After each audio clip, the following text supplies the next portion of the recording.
కోడిగుడ్డుతో ఇలాంటి రెసిపీ కూడా ఒకటి ఉందని చేసేంత వరకు తెలీదు.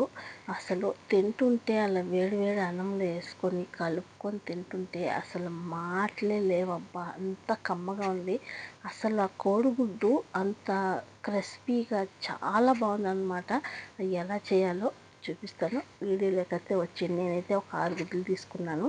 ఇలా అన్నీ ఒక గిన్నెలోకి కొట్టుపోసుకొని సరిపోయినంత సాల్టు, అలాగే ఒక స్పూన్ మిరియాల పొడి వేసానమాట.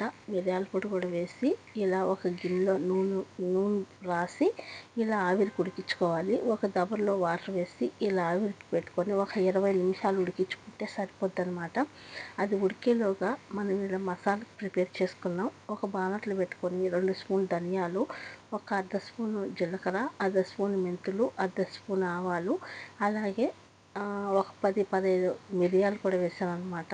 ఎందుకంటే చాలా బాగుంటుంది ఘాటుగా ఉంటాయి కాబట్టి. ఇలా అన్నీ వేసుకొని ఫ్రై అయిన తర్వాత పొడి కొట్టుకొని పక్కన పెట్టుకొని, ఇది చూసారా చాలా మంచిగా ఉడికిపోయింది.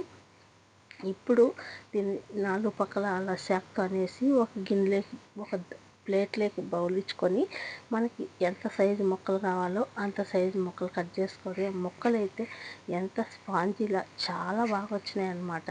ఇప్పుడు ఒక బాణట్లో పెట్టుకొని సరిపోయినంత ఆయిల్ వేసుకొని ఇవి డీప్ ఫ్రై చేసుకోవాలన్నమాట. గోల్డెన్ కలర్ వచ్చేంత వరకు ఫ్రై చేసుకోవాలి. కొద్ది కొద్దిగా వేసుకొని మంచిగా గోల్డెన్ కలర్ వచ్చేంత వరకు ఫ్రై చేసుకోవాలి. అన్నీ కూడా ఇలా ఫ్రై చేసుకొని ఒక గిన్నెలోకి తీసుకోవాలన్నమాట. ఇక్కడ మేము వంట చేస్తుంటే మా బుజ్జి తల్లి అలాగే మా తమ్ముడు ఇద్దరు వచ్చారనమాట. వంట రూమ్లోకి ఏం చేస్తున్నారా అనేసి. అంటే మా అద్దాలో నేను ఇద్దరం చేసుకుంటున్నాము. ఇవి ఉండకుండా పరిగెత్తుందనమాట వంట రూమ్లోకి.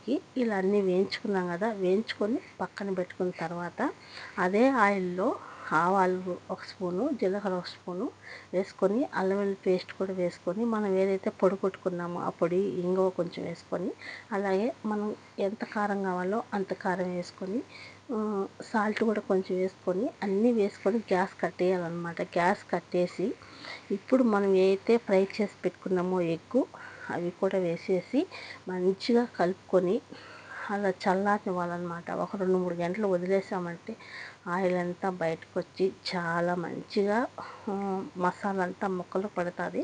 అలా చల్లారిన తర్వాత ఒక 2 నిమ్మకాయలు మంచిగా రసం తీసుకొని ఆ రసం కూడా పోసేసుకొని ఇలా మంచిగా కలుపుకొని ఒక గిన్నెలోకి తీసేసుకోవాలన్నమాట.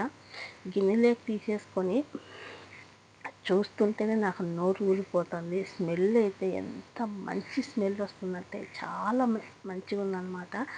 ఇలా ఒక గిన్నెలోకి తీసుకొని టేస్ట్ అయితే చేద్దాం. అసలు అది కోడిగుడ్డు నోట్లో పెట్టుకుంటుంటే ఎంత స్పైసీగా చాలా బాగుంది. అసలు ఇలా ఉంటుంది అనుకోని నేను అనుకోలేదన్నమాట.